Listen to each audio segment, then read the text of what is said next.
राधे सभी को। आप हैं मेरे साथ मेरे चैनल मीडिया स्टार पर। बात करेंगे वक्फ को लेकर विवाद अभी भी जारी। वक्फ पर हम पहले भी बहुत बार चर्चा कर चुके हैं। वक्फ जहां पर इस्लाम से जुड़े लोग अपनी प्रॉपर्टी का दान देते हैं। हाँ, हम बात कर रहे हैं पश्चिम बंगाल की, जहां पर ममता बनर्जी की सरकार है।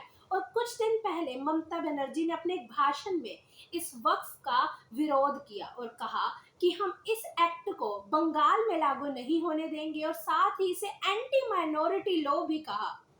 अब पश्चिम बंगाल के मुर्शिदाबाद में 11 अप्रैल को भड़की हिंसा का एक कारण ये भी हो सकता है कि भारत में मुस्लिमों की कुल 27% आबादी बंगाल में निवास करती है।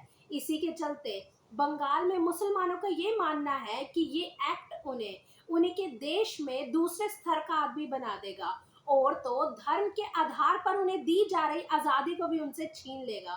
क्योंकि अब सरकार द्वारा 1995 के कानून में जो मुख्य बदलाव लाए गए हैं, उसमें अब सरकार की दखलंदाजी बढ़ जाएगी। इससे मुसलमानों का मानना है कि वक्फ बोर्ड में मुस्लिम्स की पावर लिमिटेड हो जाएगी। अब 11 अप्रैल की तारीख नोट करने वाली है, क्योंकि 11 अप्रैल को ही पश्चिम बंगाल के मुर्शिदाबाद जगह पर यह हिंसा भड़की। प्रदर्शनकारियों ने खुलेआम दुकानों को लूटा, वहां पर खुलेआम आग लगा दी। कुछ रेप के केसेस भी सामने आए और कई लोगों ने अपनी जान भी गंवाई। ऐसे ही हालात इतने बिगड़ गए कि बीएसएफ को नियुक्त करना पड़ा। पुलिस कर्मचारियों के सड़कों पर आने के बाद भी हाथ में तो कुछ भी नहीं था सरकार के। प्रदर्शनकारियों ने पुलिस कर्मचारियों पर ही पत्थरबाजी चालू कर दी, जिससे कि 15 पुलिस कर्मचारी घायल हुए, और 11 अप्रैल को ही पुलिस द्वारा 110 लोगों को गिरफ्तार किया गया जो इस विरोध में शामिल थे। अब अनुमान लगाया जा रहा है कि मुस्लिम कम्युनिटी द्वारा सुप्रीम कोर्ट में आर्टिकल 26 के चलते इसकी अपील की जाएगी। आर्टिकल 26 जो कि देश में माइनॉरिटी को धर्म के आधार पर दी गई आजादी को प्रोटेक्ट करती है।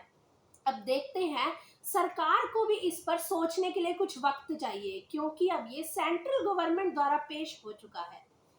अब देखते हैं कितना समय देशवासियों को इस कानून को समझने में और अपनाने में लगेगा, और कब तक इसका ऐसे ही विरोध जारी रहेगा जिससे आम जनता आहत हो रही है। ऐसे ही आप खास खबरों से जुड़े रहने के लिए देखते रहिए मैं श्रद्धा मीडिया स्टार।